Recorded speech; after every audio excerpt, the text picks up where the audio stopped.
Hi everyone, how are you doing today? Mrs. Atkwase here with you. I hope you're having yourselves a good day. So today I was just thinking about my friend. I woke up thinking about one of my friends that passed away, and the reason she did, I believe, was because of emotional torture.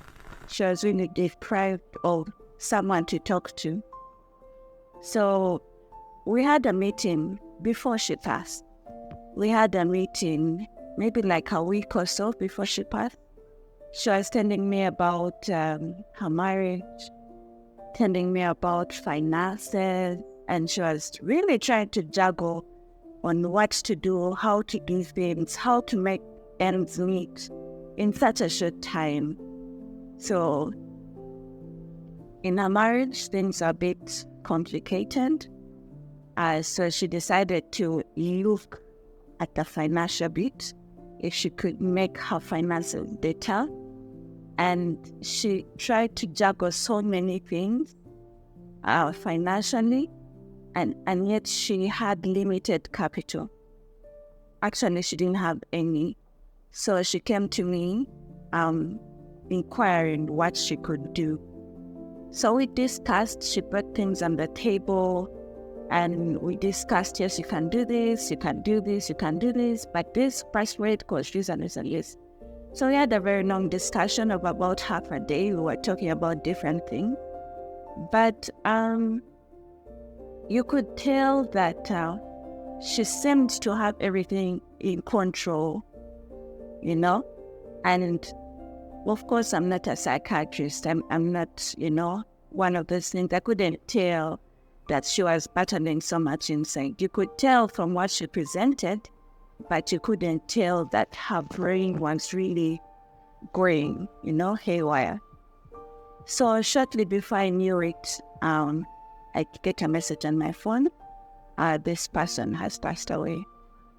So of course, I tried to look into it. I tried to ask the people around it, and they kind of told me that she was emotionally tortured.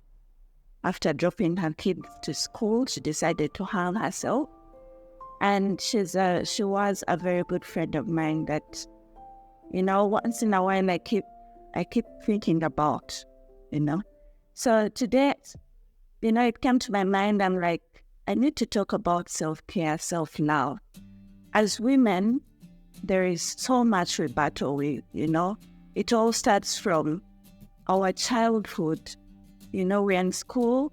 If I remember well, I used to study in Cambodia, and as in P7, and we were learning about adolescence, growing boobs, getting into your periods. Little did I know that was the day I also started my periods. So, first of all, studying adolescence as a girl, you're already psychologically tortured because the boys are going to torment you. Now, Anna had started her period. So there's this guy called Kenneth.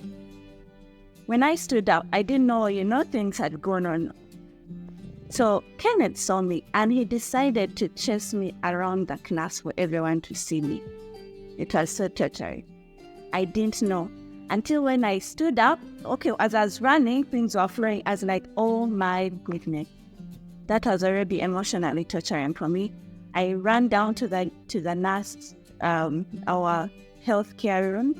I told the nurse, I can't go back to class. Please call mom. I need to go back home. I don't want to come to school anymore. It was already torturing. Through school, we go to campus. They wait for you in our secondary. Freshers, what were S1s called? Something like freshers in S1. The girls were ready, as in Maryhill, the girls were ready in the dormitory, waiting to tease me about it. Like that was something also that was torturing to me. But good thing, I knew it was part of life, so I had to get through it. I wasn't bothered by that. All through school, after campus, everyone expects you to have a job. Get a job, get married. Girls, to do this. At home, you have to learn how to cook, all these cultural things that put a lot on us. You get married, And you have to be the wife, you have to be the mother, you have to be the person that solves everything. You have, first of all, before you get married, all the aunties are telling you your husband is your first baby. So you have a baby that demands for his right. Then you give birth. You have a child that demands for his or her rights.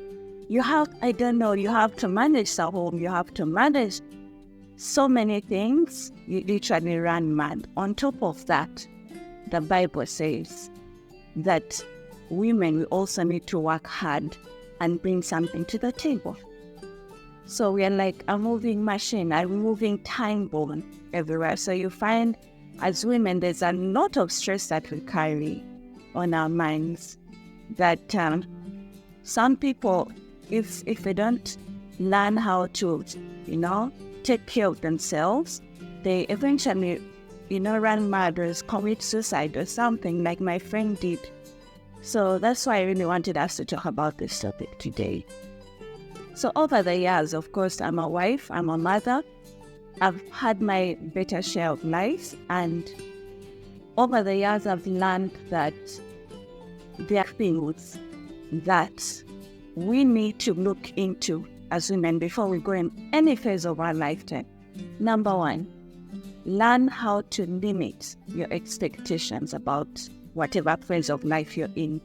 So if you're going in marriage, some people think marriage is a bed of roses. Some people will tell you that marriage is difficult. Some people will, there are so many words they put in our ears.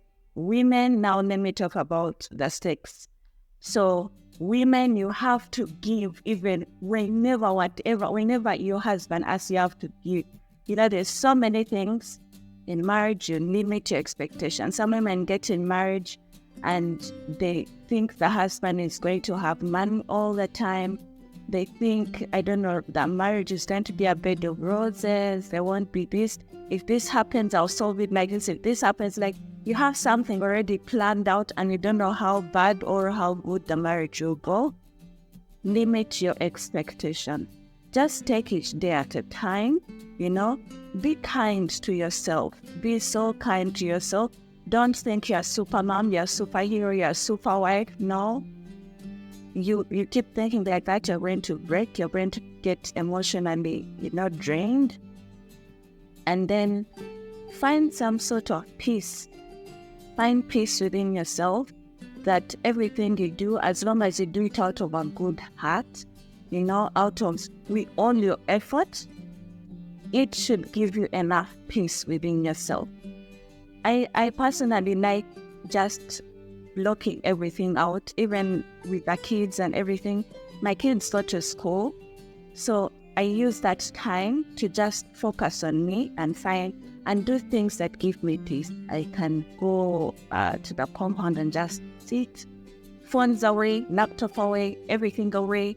I just sit and meditate upon anything. I just look at how beautiful the world is and just have myself 30 minutes of just a peaceful rest, Find things that give you peace in your heart.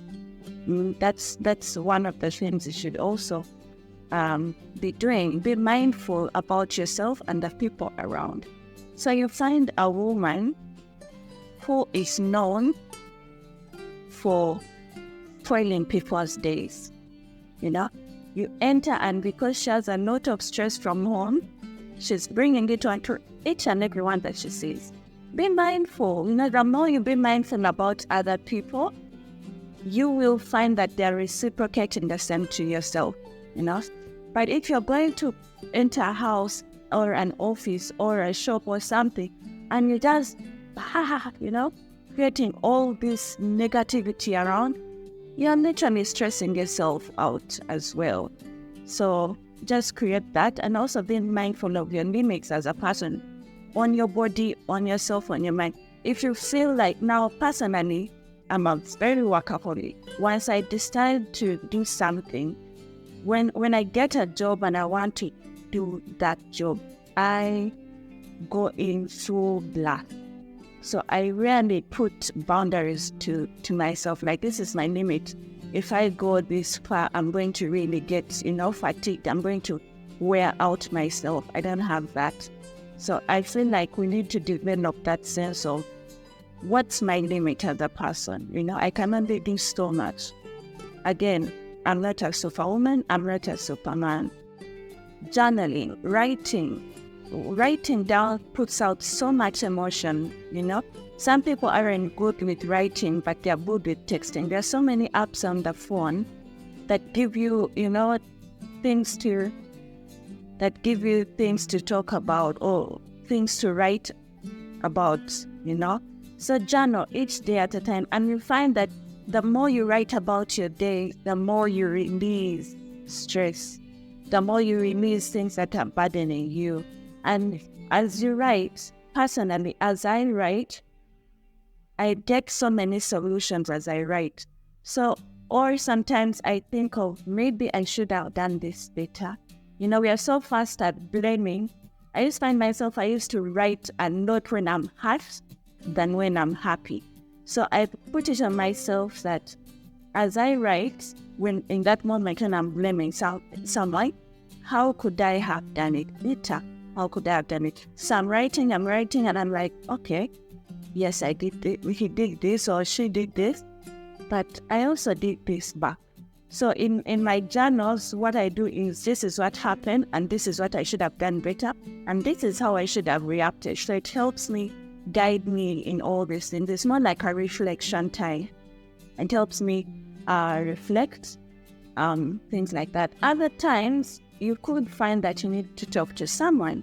So when you enter, there's this African saying that people can use it like to use it against you or to bewitch you, or when someone talks about their positives, you're always scared like, hey, this one won't be happy for me, maybe there'll be something.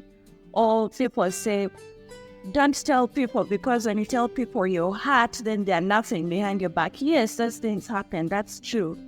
But maybe find someone who doesn't know you. Find someone who counselors or something. Counselors in Uganda are ridiculously crazy. Personally, again, I'll use my experiences. Personally, I used to talk to people. For instance, I would go like in a taxi going back home, and I make a new friend. This new friend, if I have something that is on my heart, I use this new friend as someone to talk to. So I tell them, can you imagine this and this and this? How would you go about it? How would you do this? Or we're in the market, we're shopping, and there's a woman who's so welcoming, and like, by the way, oh my God, this and this happened, you find that people who randomly don't know you can give you very good advice, and they can also put you at peace about different things. So, ladies, there's so much we've got to, but always remember that, again, it's not the end of the world. It's never the end of the world. Always do the best that you can, and then at the end of the day, always learn how to appreciate yourself. Appreciate yourself. Whatever you put in, whatever you put out, appreciate it, and you will be happy. Otherwise, thank you so much for listening, and I hope to see you soon. Have a good day.